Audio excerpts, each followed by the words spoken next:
This is a Film Stories original podcast.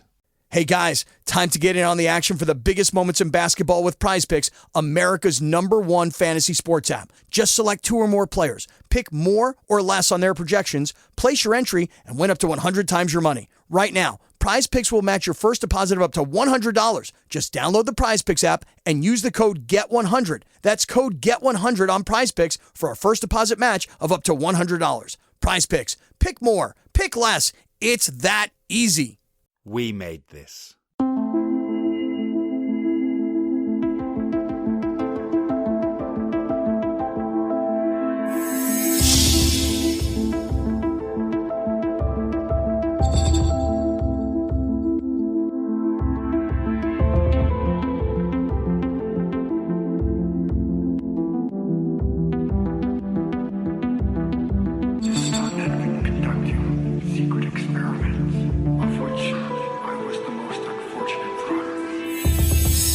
Hello, and welcome to the X-Cast. The truth is in here. Thank you for joining us for this Patron Roundtable discussion of Hybrid X-Files, those episodes that combine elements of the mythology and standalone episodes.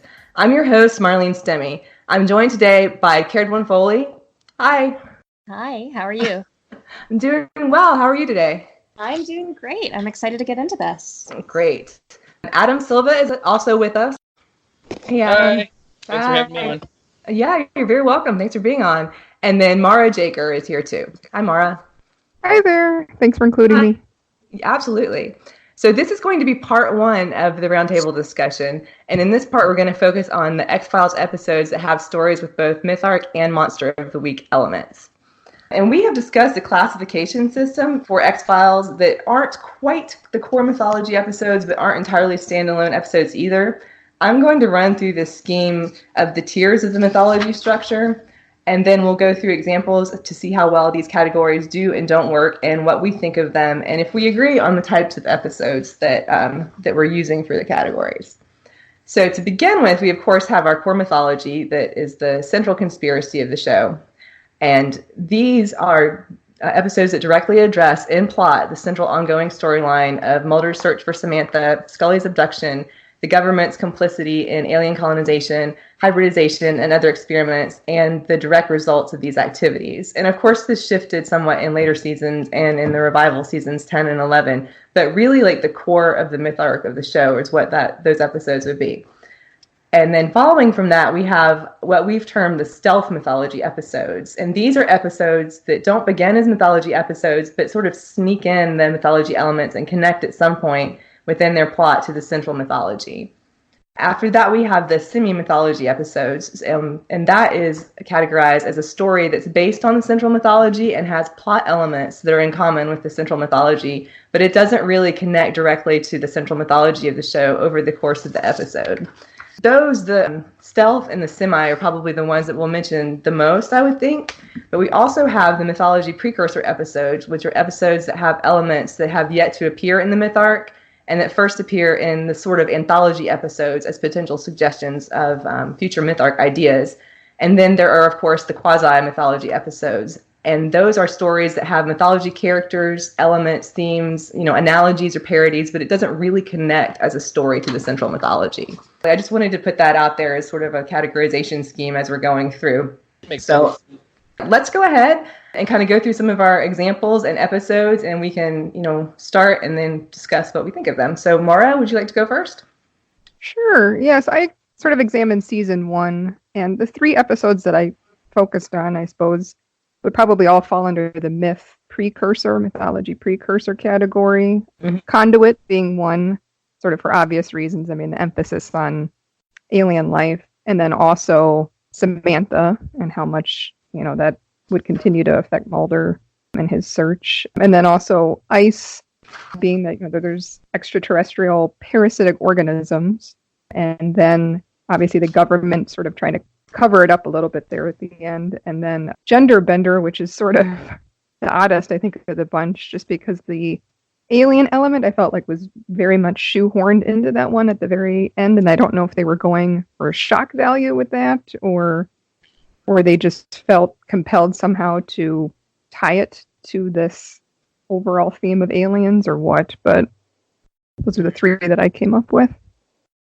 Yeah, I think that's a good point on gender bender, because it kind of became a precursor episode, but not until, at least from what I would see or perceive, like not until the very end. It's like, oh, we could put aliens in this too. So whereas the others seem to be running throughout a little bit closer to that. Definitely.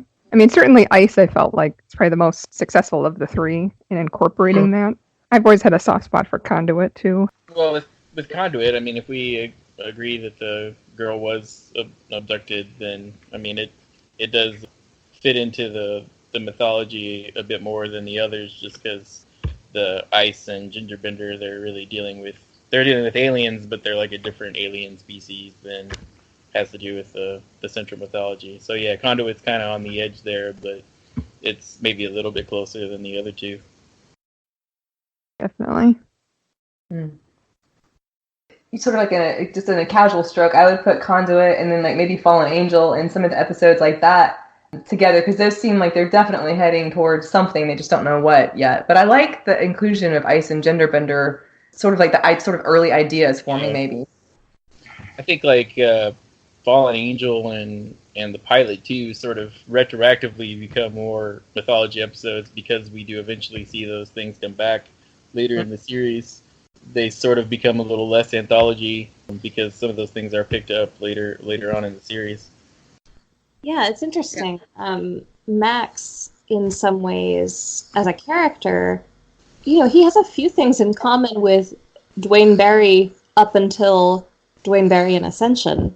I mean, if the events of Duane Barry and Ascension had never happened, Duane Barry's life would have been this tragic, repeated series of experimentations in the way that Max's was, and Max didn't take anybody down with him in the way that that Duane did. But it's interesting how those characters, they're these kind of divergent figures in some way, but they share a lot of the same architecture.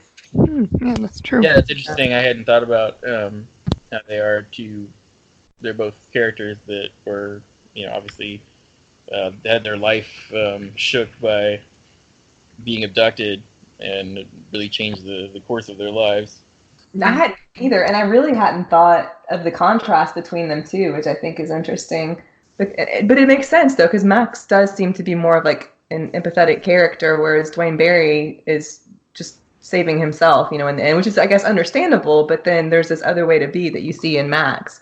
Yeah, the teaser for Duane Barry when he's in his house and you're seeing like this flashback sequence to, I can't remember what year, but sometime in the 80s, of this abduction experience that he has. There is this fear and this earnestness to him that kind of reminds you of what we've seen Max's experiences to be like, where he's a straight up victim. It's just that what he chooses to do with that is so different from what Max chooses to do with it. Well, Duane Barry suffered from a gunshot wound to his head that altered his personality. So he may have been, he probably was a more empathic and sympathetic character previous to that. But yeah, I think when you see his abduction, you see his, getting his teeth drilled with a laser, I think you definitely feel for him. So, right. It makes you wonder, like, what would you have done to not be abducted again? Would you send someone else in your place? Yeah, that's a good point, especially given the gunshot and that connection that they make to the Phineas Gage case, that he doesn't have that that capacity is damaged in him. Adam, do you want to go with your first example? Mine was the season 2 Red Museum, which I really like as an episode, but it's one of the stealth mythology episodes you mentioned, where it begins really as what you would think is a standalone episode, but it eventually becomes, I think, pretty clearly a mythology episode, because we realize that these kids are being experimented on with purity control, which is what Scully found in the Erlenmeyer flask, was the experiments with the alien DNA, and it also has the crew cut man, who was the Deep Throat's assassin, so he becomes involved and he gets killed, so that it follows up on that. And again, another thing that sort of becomes retroactively more important is that the Church of the Red Museum's date for the dawn of the New Age, or whatever they call it, is 2012. again, something that connects more. And also they mentioned the walk-in spirits, which come back in seeing inside closure. So there's a lot of things in there that are mythology. So I definitely consider it in that tier. Do you think it's effective the way that they went into the sort of like sideline into the mythology? I do. I mean, it seems to me like it's the first like really stealth episode where like, oh, this does connect to the main thing. But I've read criticism about that as well, that it's kind of all over the place because of that. Yeah, I like it. I don't feel like it's too over the place. I mean, it does spend like sort of the first half going down sort of different routes, but I think once it hits on, Scully says this is purity control. I mean, it really from there explains everything that's going on, and from there it becomes clearly a mythology episode because this is an experiment being conducted on people with alien DNA, and that's really that becomes the source of the story. And I think when it's the source of the story, I think it's that's sort of the definition of what mythology is. It just sort of sneaks up on you. And I think they were definitely successful in misdirecting the viewers, especially since they'd already had a couple of episodes sort of dealing with cultish groups prior to that you really kind of truly believe that church is actually going to be at least somewhat involved in the criminal end of things. So yeah, that's a great point. There are a lot of things that were like cult driven, and then also just like they had the whole abduction motif, kids in the woods, what are they really doing, all of that, and it sort of speaks to some other force at work, and I think that's a good diversion as well. I hadn't thought of that. Do you remember, did this episode fall before or after Die Hand die Verletzt? Because that's kind of an interesting counterpoint. It's before. It's before. The museum is episode 10, I think, and Die Hand die Verletzt is 14. Yeah, those kind of recurring motifs around things happening with like weird stuff with teenagers. The pilot, right. Extremely different takes on that idea. Yeah. Right. And I think they did an excellent job of casting the leader of that cult. I mean, because I think from the beginning he just seems like such a sinister figure. And I could be wrong about this, but I want to say that actor comes back later in the series. I was just thinking that. Ian Unzite and Chloe, which is really funny because again you have the walk-in connections. Right. I just thought of that, and I'm not 100% sure, but I think that he definitely comes back. I was just thinking about his face. Yeah. While okay. Then that's an interesting connection there. So I actually would like to talk about a couple episodes together because I think they have a lot of affinities with each other. And a lot of the crossover or kind of stealth mythology episodes that we've talked about so far are related to the alien conspiracy. But I want to talk about a couple of episodes that aren't actually connected to the alien aspect of the Mytharc at all. And those are F. Emasculata, which is also from Season 2, and Pine Bluff Variant, which is its kind of Season 5 counterpoint. These are two of the Contagion episodes that X-Files does, and they're also human experimentation episodes. And I find them incredibly fascinating for a couple reasons, but they have some those motifs of government and corporate experimentation are really intrinsic to both of them. And something that I love about these episodes is that Mulder and Scully don't start out working a traditional X-File anyway. Even with Red Museum, you have this like thing that looks like a conventional X-Files episode at first. This isn't that. Like in F. Emasculata, they are called in to support the U.S. Marshals in responding to a prison break, which is not their usual jam. And then in the course of that, they discover this plot where a company called Pink Pharmaceuticals is experimenting on prisoners in order to circumvent having to do clinical trials. I'm curious about exactly the mechanism. The episode is a little bit hand-wavy about what they're doing with this data and how they're getting away with this, but definitely suggests some government malfeasance there too. And then in Pine Bluff Variant, Mulder and Scully have been conscripted into this counterterrorism operation against a militia group, which, in the mid-1990s, what a perfect example. Both of these, like the fear of some contagious outbreak, both in the context of the Ebola outbreaks that would go on in the mid-90s and also in the context of the AIDS epidemic. These are really salient ideas for us. And then, of course, the prominence of militia groups throughout the 90s with Waco and then later with Oklahoma City. I mean, these are really resonant topical ideas during the time when these were airing. But they're doing these things that are kind of off the beaten track for the usual types of cases they get involved with. And they stumble into the discovery in this counterterrorism operation that the government is conducting illegal bioweapons experiments, which is right up the X-Files alley in terms of uncovering these. Another feature these episodes share beyond the subject matter is something that comes up in a lot of these kind of stealth or quasi-mythology episodes, which is the supporting character who gets introduced into this world. We have Dean Norris, who most people will know as Hank from Breaking Bad in Emasculata, who plays this kind of hard-boiled U.S. Marshal. And at first he's quite an impediment to Mulder and Scully's involvement in general. But despite himself, over the course of the episode, he kind of has to admit that there's something bigger at work here. And actually, another funny coincidence here is that John Piper Ferguson, who plays the escaped fugitive, one of the escaped fugitives in Emasculata, comes back in Christmas Carol and Emily, and he plays Detective Kresge, who at first is trying to get Scully off his case in this murder of Roberta Sim, but then he realizes there's something bigger going on. And I love these characters who get drawn into this world, who kind of put up barriers at first to Mulder and Scully's involvement in these cases because they're thinking of them as isolated tragedies, but they're actually part of this bigger constellation of government and corporate interference or experimentation. In Tempest, Fugit, and Max, Joe Spano's character, Mike Milbauer, is another one of these guys. And it makes you really wonder, how do they go back to their lives after this? Like, I want to get Marshal Tapia and Detective Kresge and Mike Millar all in one place for a drink to, like, unpack all these weird things that happened to them at work that one time and hear about, like, that time you met Mulder and Scully.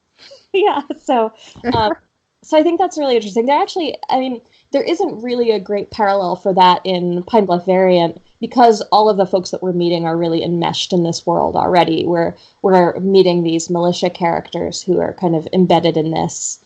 And then we have the head of the operation, like, obviously has a pretty good idea of what's going on. And so you have this wonderful confrontation between Mulder and Scully and him at the very end of the episode.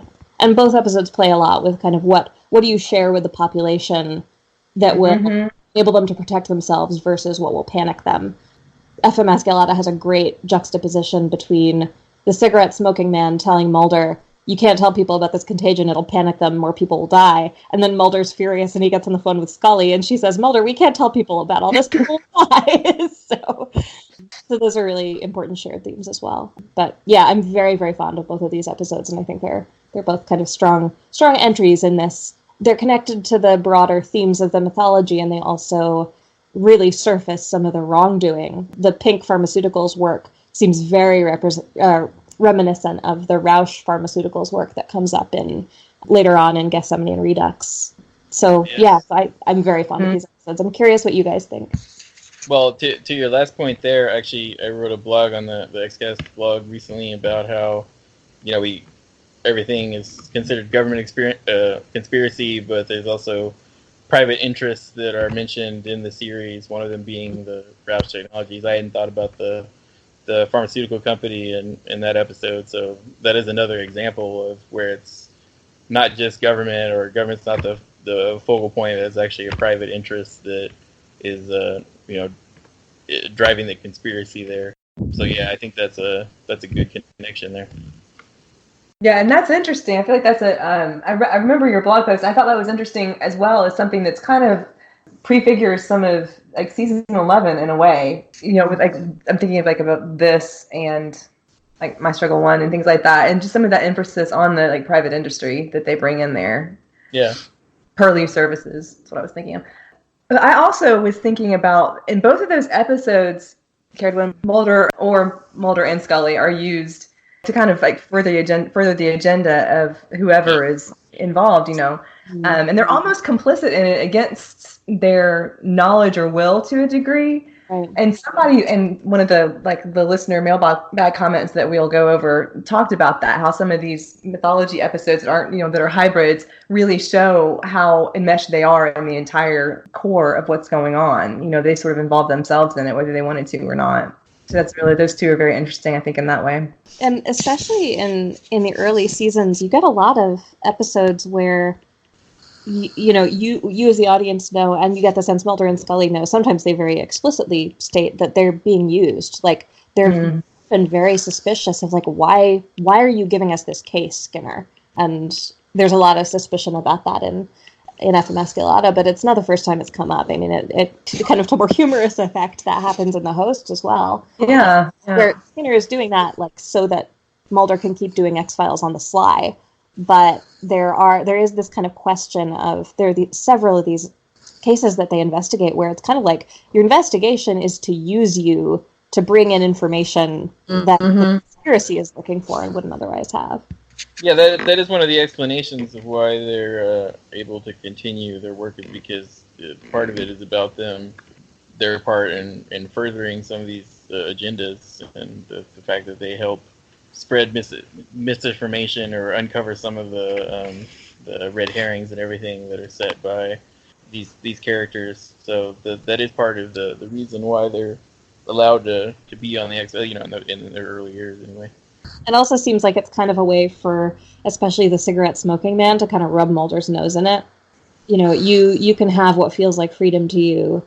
You can continue to play your little games and investigate your little cases, but this is going to keep going with or without you. I was thinking, too, while you were talking about Anami and the cigarette smoking man using Scully to bring in information, so it sort of twisted that but it's similar. Mulder is actually upset with Scully because, he's because he knew that was, most likely she was going to be used, just like he has been used before. I was just going to say, one of the most kind of terrifying aspects, I think, to Emasculata, and also, like episodes like Wet Wired, which I know we're going to get into in a little bit, and Soft Light, is it's not even really clear always what the purpose of these experiments is ultimately, and that's just so unsettling. What are these various groups actually going to do with the results that they reach? Maura, did you want to go with your second one? I focused a lot on Wet Wired, which is one of my personal favorites. I'd probably put that in the semi-mythology camp, especially, obviously it's got X in it and cigarette smoking man, and so they're involved to a certain extent. We don't exactly know to what extent, which again is frightening. Just some observations about this particular episode. I thought it was a little more unique in the sense that Scully seems to really be the one who's instinctively drawing connections between watching the videos and then the behavior that develops as a result. And I think what's so powerful about Wet Wired and certain other episodes, like Emasculata or Pine Bluff variant, is when the main characters are involved, I feel, as a viewer, you're much more emotionally invested. There's the sort of macro level of trust issues in that you don't exactly know what the government is doing with what they're doing. And then sort of on the micro level, obviously the turmoil that Scully goes through in questioning her trust of Mulder and Mulder's trust of her.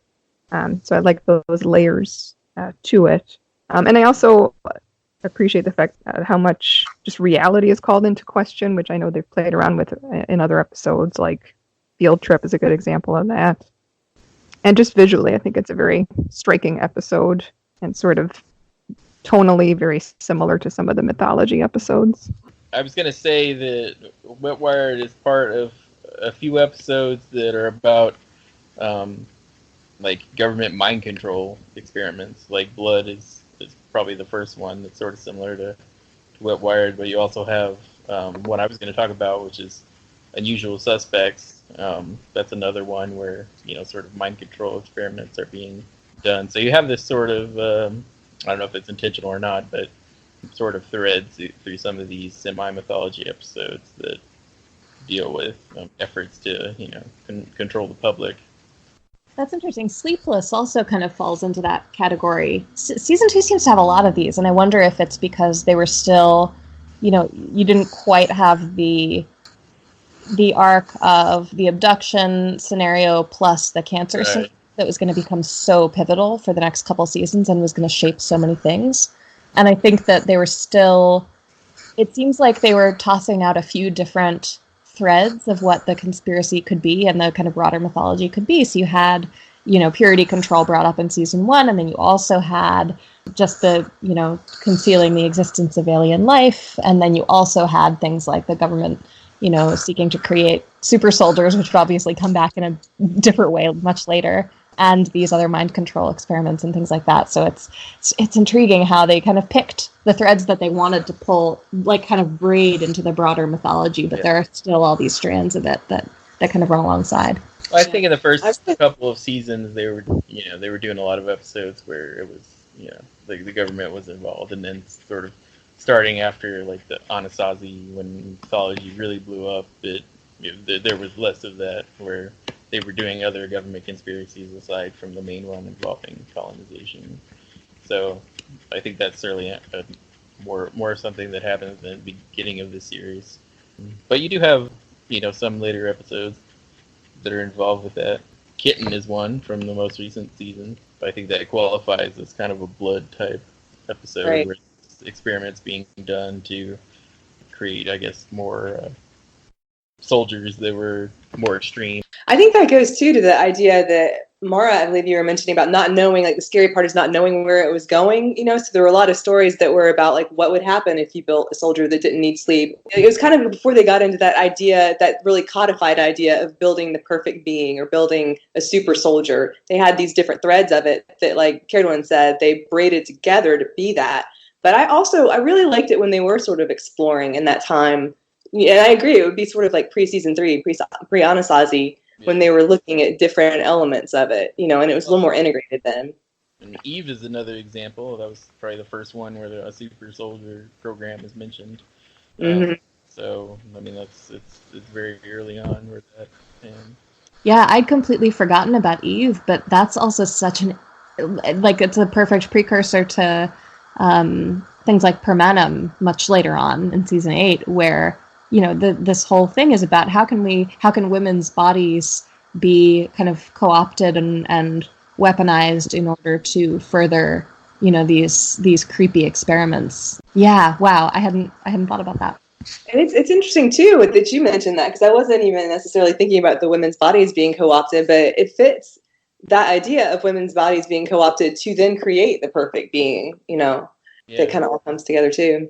It's a recurring theme, I think, throughout the series. I know Darren Mooney talked a lot about that in some of his writings, mm-hmm. The recurring theme of women's bodies being used in that way, of that sort of horror being involved. So, I do think that's a consistent thread. I have one question on Wet Wired. Do you think that combination of the Mytharc and the standalone elements really works like in the story? Because I think it really does in terms of the things we're talking about with what was woven together after that, before and after. But what do you think about the way it comes together in the story? I think it comes together. I mean, it's established early on in the episode that because there is an informant that gives Mulder the lead on the case, so it doesn't really come as too much of a surprise, I think, as the episode develops into, okay, this is going on because someone, in the government is conducting these experiments on people. I mean, I think it works. It's one of my favorite episodes. So, I mean, I don't feel like these elements are too disparate and that they don't come together. I think it works really well. I do as well. I wish maybe in some way they would have returned to the idea of mind control once the colonization storyline really got underway, because I think that could have been possibly utilized again. I mean, I think it was still very effective.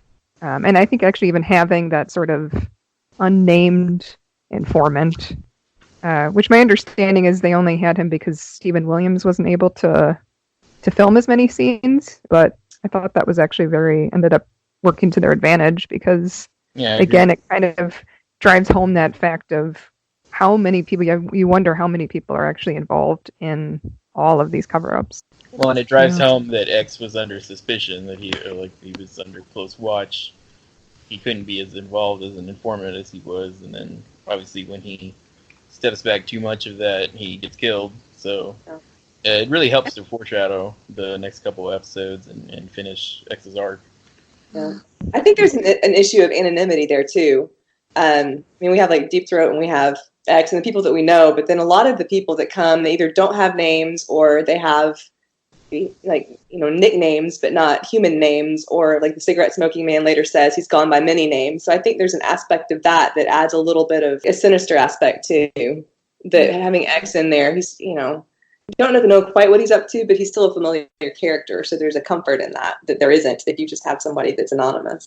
Well, it seems like maybe there was like a certain level at which that people got to where they lost their names. Because you have obviously some people involved in the conspiracy that go by their names, like Krychek and Marita and stuff. So obviously they're like on the same level to where they're still using their real names. But then people like Smoking Man and X and Deep Throat and Well Manicured Man, they've all achieved this level where they no longer go by names by regular names, or they don't let their real names be known, I guess, until like Deep Throat's killed and we see what his real name is on the tombstone, and eventually we find out Smoking Man's name. But those things are always kept a mystery to the characters. To come back for a second to the mind control idea, I think that is a really important kind of missed opportunity, because we learn through Patient X and the Red and the Black and some of those other later mythology two-parters that there is an aspect of control baked into these implants. Like once Scully's life is saved by having the implant inserted in Redux, her activities can be directed, and I actually think that is really underutilized in this series. I totally agree with that. Yeah, that's a huge life-changing paradigm shift to have to live under, to know that she could be summoned anywhere at any point against her will. And it really is, it mirrors some of the pursuit of Max or the pursuit of Duane Barry, that they feel like the aliens can find them wherever they want. And for Scully, it's like she can be moved wherever she needs to be moved, but she doesn't have any control or any say over that. And it's interesting in the context of those earlier mind control episodes, how little that theme comes up. There's so many cases where it would have been very convenient for the conspiracy to be using the implant to control her. So it makes you wonder a little bit about kind of what the mechanism of that is, and if who actually is pulling the strings there, and under what circumstances can they? Well, presumably that would have come back to if we had actually seen colonization play out, that we would have seen the abductees be controlled and gathered in that way. I was going to say, on the sort of next episode I wanted to talk about was Unusual Suspects, where we do see the mind control thread again. Mm-hmm. And there it's sort of more explicitly linked to sort of the broader, actually kind of gets linked there to what they suggested in Redux and Redux 2, that the aliens weren't real, that they were, something that's created by the military-industrial complex. So we see Mulder gets exposed to the toxin or whatever in that episode, and he sees people as sort of alien-like, and we obviously see X involved in that, so it's another mind control episode that X is involved in, and so it sort of follows up on some of those ideas as well. I like that. I like that idea, and I think there's a potential positive contrast. Well, it's not positive that Mulder had done to him what was done to him that sort of brought out his capacities in the Biogenesis trilogy. But I think there was a positive aspect to that was sort of foreshadowed in Field Trip, that was more of that communication part. So the more beneficial use of that ability versus using it again for sinister purposes. And I think that they could have done a lot more on both sides actually with that, with the sort of the controlling Scully, and then just also that sort of piece of how people communicate with each other. Yeah, it is kind of wild that this very lengthy period of the show where Scully is, susceptible to whatever control this implant has. I wonder what the fallout would be between that and Mulder having mind-reading abilities all of a sudden in Biogenesis. I mean, God, what a fundamental kind of loss of control for both of them. He's hearing things he doesn't know how to interpret or understand, and everybody around him is made vulnerable because of it. And, Scully has this layer of physical vulnerability through her actions being able to be controlled. There's also a slight, I don't want to go too overboard on this, but I feel like there's a slight hint in the Biogenesis trilogy that some signals are clearer than others to him. And I think that would have been interesting to see how that developed, and then also develop for Scully, like the what's real versus what's manipulated kind of thing. That's just, I guess, wishful thinking. Adam, did you have more you wanted to talk about with Unusual Suspects, since I know that was one of your selections? No, that was mainly it. Also, we do see, X sees that Mulder's there, and he says nobody touches this man. So it does, it does show there that he was already aware of Mulder and who he is, and possibly even that, he wanted to use Mulder at some point. So he made sure he was protected from the cleanup crew. For an episode that's mainly concerned with explaining the origins of the lone gunman, it's very much an episode that plays into the Mytharc elements, especially coming right after the Redux episodes. Caredwen, did you have another one? Yeah, I just wanted to talk for a quick second about Sinenheit and closure.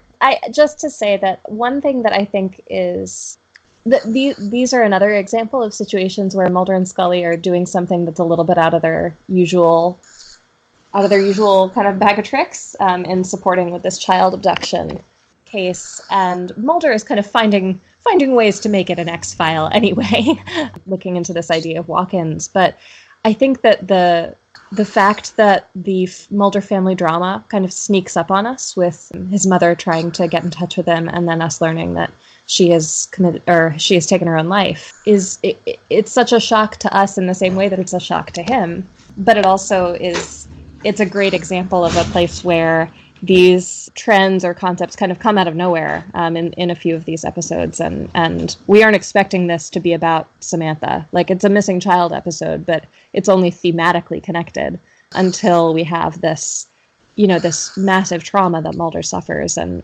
then you have this kind of additional sort of exploitation by this so-called psychic who's trying to kind of manipulate him and provide information and maybe has something useful and real to say, but you don't foresee these turning into the story that they're going to end up telling, and that it's going to end up being so connected to their kind of family tragedy. Right. So I find that really interesting. I think it's also interesting, and it's sort of possible, like for a second, it's a possible alternative to the traditional Mytharc story that we've known for almost 7 years at that point about Samantha's abduction. Was it really this man that has been doing a lot of this stuff? Which is a little bit far-fetched, that it's this guy that dresses up as Santa.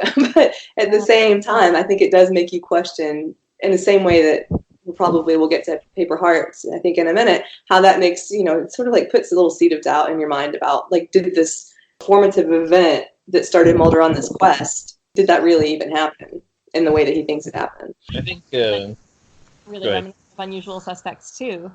Did it really happen the way you think it happened is kind of a question that comes up a lot throughout the series.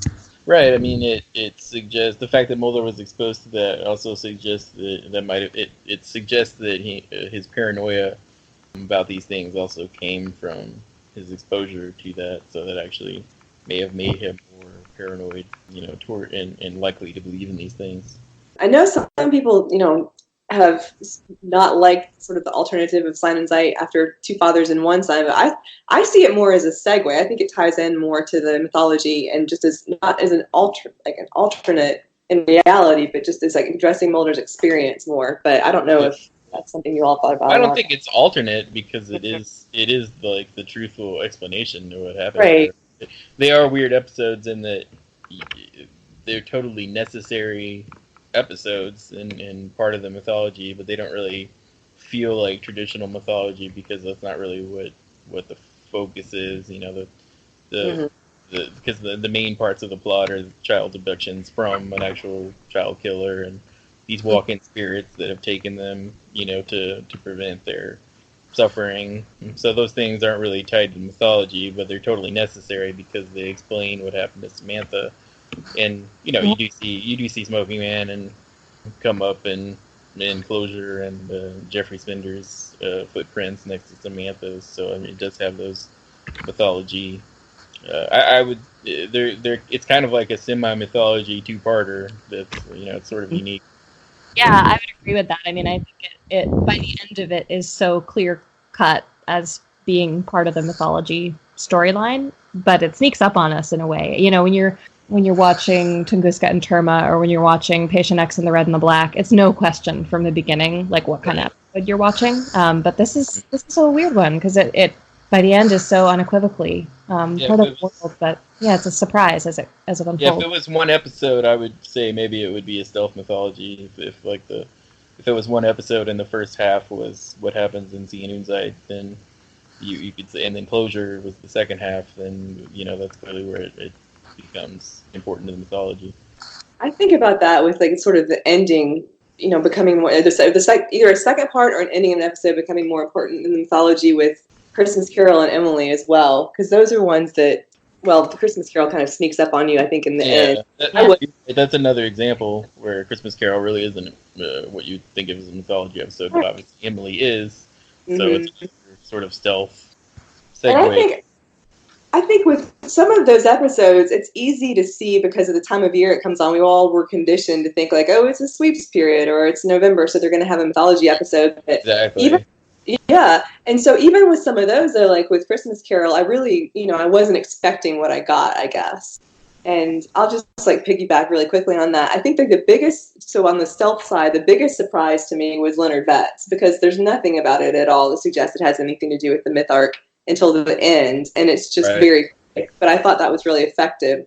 And Christmas Carol to me wasn't as surprising, but it still had that little like sort of punch of surprise at the end that turns you in an entirely different, direction, like back towards that central story. And I rather like that. I kind of like having that twist in the end as well, rather than knowing what. Leonard Betts is such a cool example of this because really, there's nothing about it except for the last minute and a half, 2 minutes that is suggestive that it has any and it's not, it's not particularly thematically connected to the mythology at all. The story isn't, it doesn't tap into any of these real themes. It's just like kind of a straight up monster episode right up until he says those words to Scully in the ambulance. And that is, maybe the ultimate stealth. Yeah. And I'm one of those people that wishes that Leonard Betts flowed right into Memento Mori. Like I like that. Yeah. Okay. Better than going into Never Again and then Memento Mori. Yeah, same here. I would agree with that. I think that would have made the mythological connection and the story overall stronger too. And we talked about this in like another discussion about the ordering of episodes, and I do tend to think like whatever order they've shown them in, for whatever reason, is the order that they meant for us to see them. But I do think there are a few exceptions. Yes. And that would be one of them. Yeah, because Leonard Betts was moved up because it was the better Super Bowl episode instead of Never Again. Otherwise, it would have been in that order. So it was moved up sort of not really for episode narrative, right? But because it was going to be the better episode to air after the Super Bowl and get that big audience. It would have been very strange to have Never Again be airing after the Super Bowl. But I do think it's such a shame that all of the psychological territory that we explore in Never Again, in some ways we end up just chalking it up to like, oh, well, Scully's thinking a lot about mortality right now. And I think that does kind of cheapen that investigation a little bit. But yeah, the other one that really gets me is Kaddish airing right after Memento Mori, because it was written when Memento Mori was just a twinkle in the writer's eyes because it was such a last-minute addition to the season, and it really shows. In Kaddish, it's a lovely episode, but I think it really suffers from coming right after this enormous plot beat. Pretty jarring, and I don't feel like you see that a whole lot in television now. I do feel like it's much more thought out in terms of the order and the kind of the continuity. At least what I'm watching now, currently. Yeah.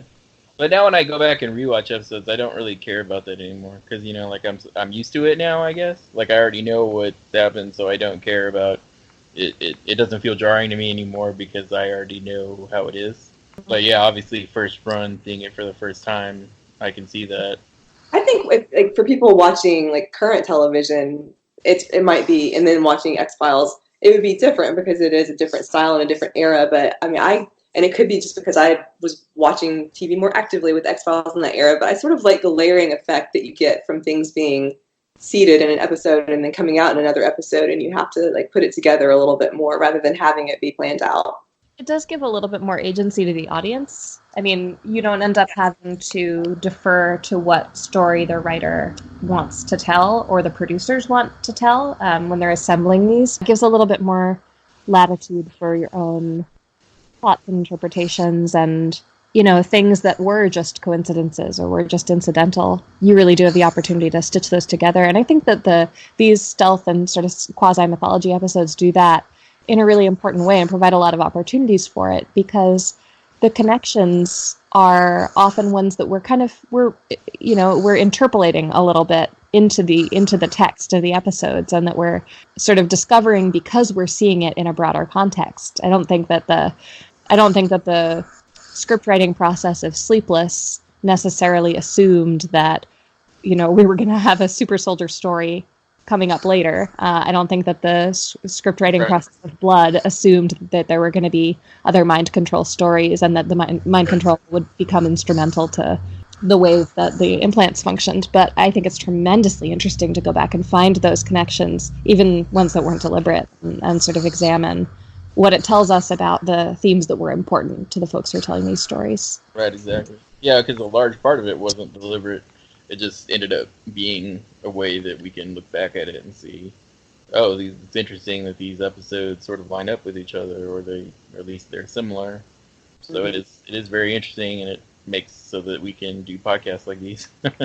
Right. I mean, 25 odd years later, in 2019, still talking about it. You're still finding things, and you know that the writers were able to write about themes that interested them, and you can kind of go back and look at what those were, what those might have been, you know, after all this time. I think because I don't know that it would be as interesting or as fun to look back at a show that was like extremely well structured and maybe a great show in its time, but if it's like this happened and that happened and then that happened. Yeah, I agree with you.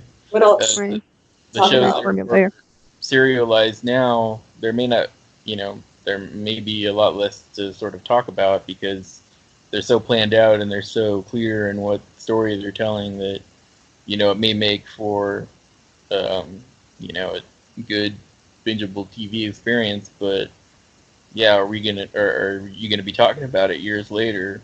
You know, maybe not. Yeah. Okay, Maura, were you going to talk about Paper Hearts? Whatever you want to talk about next, we can move on to that. Yeah, Paper Hearts, I think, in the way that you were saying, like, closure is successful in just that twist at the end. And I think with Paper Hearts, I kept thinking to myself, I wish I could see it for the first time again and experience that sort of sensation of the rug being pulled out from under you and really questioning, well, has this all been a figment of Mulder's imagination all along? And I just think, again, the casting in that I think is excellent, just because he does seem so untrustworthy, so conniving. Yeah, I think that's one of the all-time greats. I was going to save all the comments for the end, but I have one that's like really specific to this, so I'm going to see what you guys think of it. First of all, Michael Little wrote that he thinks the biggest flaw of the third season, this is going to connect, I promise. The biggest flaw of the third season is where the show tries really hard to separate the mythology and the standalones. And then he says that Wet Wired and Avatar are sort of hybrids, and he thinks that season 2 did a much better job of making the conspiracy seem like it's everywhere, which is another thing that comes out a lot. And it had the effect of making it seem like it could be all a hoax and therefore more believable. So he's talking about season 2 and how season 3 doesn't really have that. And then Ella Markovsky she debunked the idea that Paper Hearts could have been an alternative to Samantha's abduction and said that Mulder had already seen the child Samantha clones in Herrenvolk. And so in her mind, Paper Hearts always felt like it was could have been a part of season 3 in that regard and would have been more of a surprise in season 3. So kind of like seeing it again in that context would have worked a little bit. I thought that was really, really, both of those points were really interesting. And then Michael Little also says that he thinks it's the best, Paper Hearts is the best sort of pseudo-mythology episode. I just wonder what you all thought of that. I think the conspiracy everywhere stuff was less I think he said it was more believable. I think that makes it less believable as opposed to having the syndicate, which is a sort of a single group that, Right.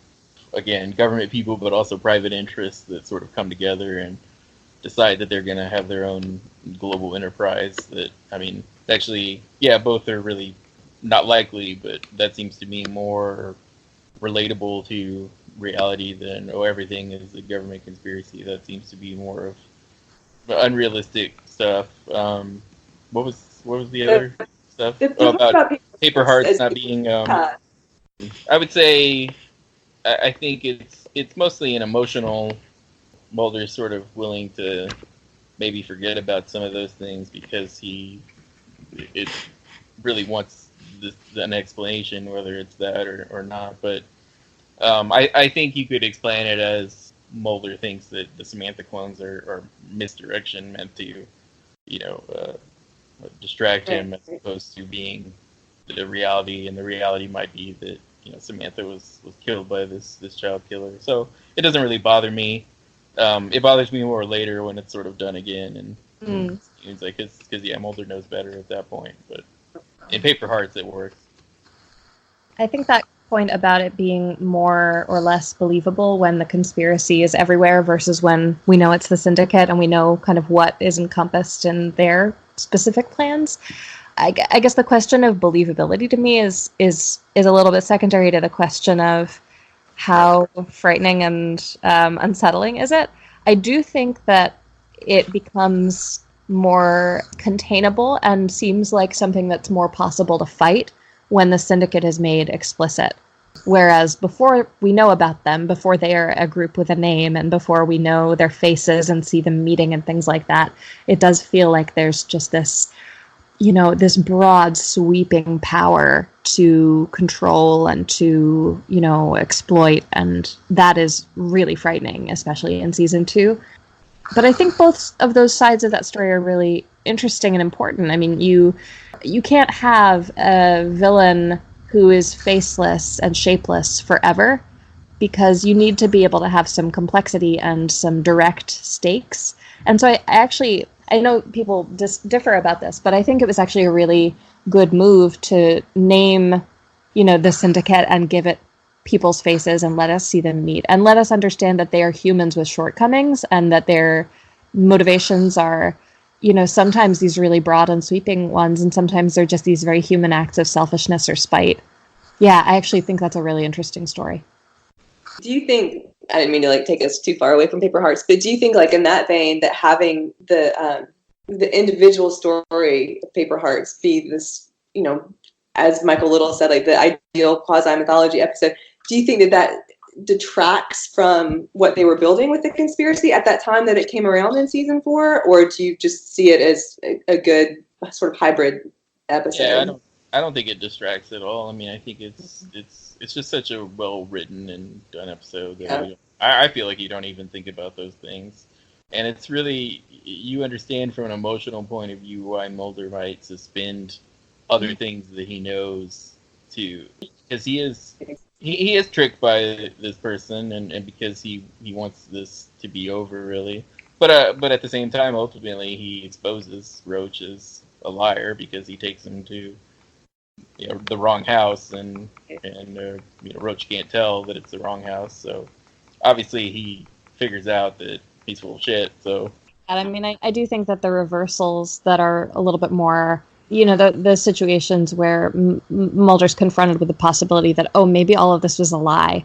Maybe everything that I thought I knew was a hoax. I think some of those work better than others in the course of the series, but I really like how self-contained Paper Hearts is in that way, and that it says, okay, we're building to something here, and we have a broader story that we're telling about what happened to Samantha's abduction and what the syndicate is doing, but let's just entertain this idea for a second, and let's do it with Tom Noonan, who, acts the hell out of every single scene he's in, and who is a tremendously convincing manipulator and a really, clearly, an obvious villain to the families whose children he did abduct.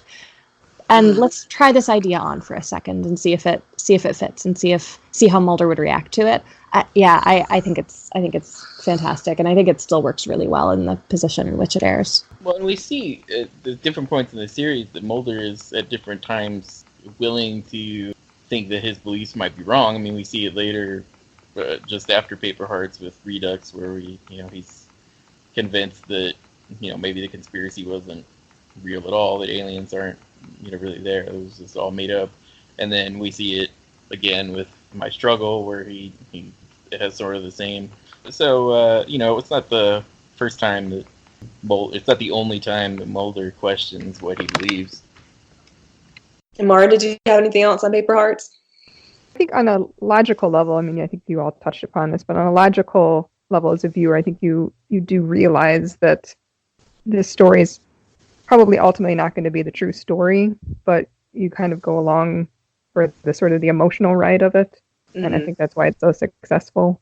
And plus, I think X-Files, sometimes the most frightening monsters are the ones that actually are not monsters in the way that we think of them in the X-Files realm. Not so much the squeeze or, those type of monsters, but the ones that truly do exist. I think having Mrs. Mulder in there as well adds that element of this kind of could be part of the mythology, maybe, just introducing that scene with her character. Adam, would you like to go ahead with, I think you had SR-819? Yeah, I would also mention Ghoulie as clearly a stealth mythology where, you wouldn't think from the teaser that it has to do, but obviously we realize that it's William. That's probably the most recent example of stealth mythology. But yeah, SR-819 is an interesting one because, again, it's sort of semi-mythology. It's not really the basis of the story, but there are things that connect. We see Senator Matheson again. We see some of the agents that are involved. They're from Tunisia, which is where Strughold was. And obviously, at the end, we see that the person who has infected Skinner with these nanobots is Krychek, and we see that plot line play out over the next few seasons, where Krychek has that hold over Skinner, all the way to existence, where Skinner finally kills Krychek.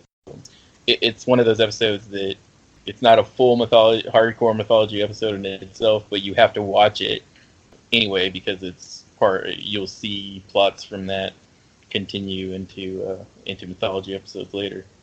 We can go over a few of the listener comments then if you all want, and then just chime in if you have any thoughts. So we'll start with Carl Sweeney, our very own Carl Sweeney. He says, I like it when the series deals with the status of the X-Files division itself. I consider this an important element in the mythology. I found season 11's This an interesting episode. So I thought that was kind of cool that he likes that sort of self-reflexive look at the division and why it's there. I mean, we find out that the X-Files have been made electronic records, and that those records have been possibly utilized by private interests. Again, that sort of comes up, and obviously Erica Price is somebody who's a syndicate member but she runs a company. She's private interest that's involved. So yeah, that's another recent example of where those same themes come up. Yeah. There's a lot more of these than you would think. You really imagine until when you start thinking about it that there's because you tend to think that there's just these two types of episodes, but there are more that sort of overlap than you would think. Oh, I was just going to say, I've been really struck by that too in this conversation that, as we were preparing to have this roundtable, I felt like I could make a list of a good, 8 or 10 episodes that seem to fall into this bucket and we all have covered. But the more we dig into it, the more of those connections there are. And the more, there is it's less of a, binary state and more of a spectrum of how enmeshed in the mythology a given episode is. I think so too. I mean, I thought they were all going to be more related than most of us think, but then it's the situation you described where you start and then one thing leads to the next. I think about episodes that seem like standalones that then either turn into mythology or have those elements of the mythology in them. Clara Cook asked, would Nisei and 731 fall into this category? And I hadn't really thought about those before. I hadn't thought about mythology episodes that have, where we know they're mythology, but they also have a standalone element. She says that the monster of the week is kind of in the episode because of the hybrids and the leprosy sufferers. There's that aspect to it. And along those same lines, I'll read this one from Andrew Levitt. He lists Piper Maru, and he says, at the first viewing, apart from a few scenes like the one with Skinner and Scully in the hall, it plays out like a monster of the week until Mulder links it back to the Talos from Nisei. And then he says it's not really until Krychek shows up in Act 3 that it becomes a full-blown mythology episode. I thought that was really interesting, especially given that earlier remark from Michael Little about season 3 not having the same sort of trying to separate those, but then there are these mythology episodes that, like, I feel like we know their mythology going in, but then they do have those standalone elements too. So it's difficult. Yeah, I don't really think episodes is not straight mythology. I mean, they follow up on, Nisei 731 follows up on the hybrid experiments and the Axis scientists that were brought over to work on those. And yeah, Piper Maru, maybe, but once you understand what the black oil is, by Apocrypha, you understand that it is mythology. And I do believe, like, the smoking man appears in Piper Maru, so I don't think that those really are part of what we're talking about here. So I'm going to go to Sarah Ford, who talks about Epimasculata, and she says it's one of the best examples of blending a thrilling X-File with a vast government cover-up. And she also mentions that Mulder and Scully's conversation, where they debate whether telling the truth will cause more harm than good, is really interesting because it's almost as if Mulder and Scully are having a conversation that a young Bill Mulder and the cigarette-smoking man might have had years prior. Oh, yeah. That was a really interesting character comparison as well. That is interesting because that might be a philosophical question for the show, because obviously Mulder has a very strict, the public should know everything point of view, but Scully's a bit more conservative with it. That, the government has the right to, to cover up some things, that's necessary. So that discussion playing out just doesn't make sense. Following a little bit on that, Tony Black says, Travelers is one that may go unrepresented. I really dig that episode, and while it has mythology aspects, it's certainly more angled toward the weird monster aspect and doesn't really directly relate to the work of the Syndicate. It's more an example, in his opinion, of how the X-Files would have used a bigger alien plotline if it hadn't gone full personal stakes mythology with Mulder and Scully, where everything was tied together a bit more. So that's an interesting angle on it, I thought, too.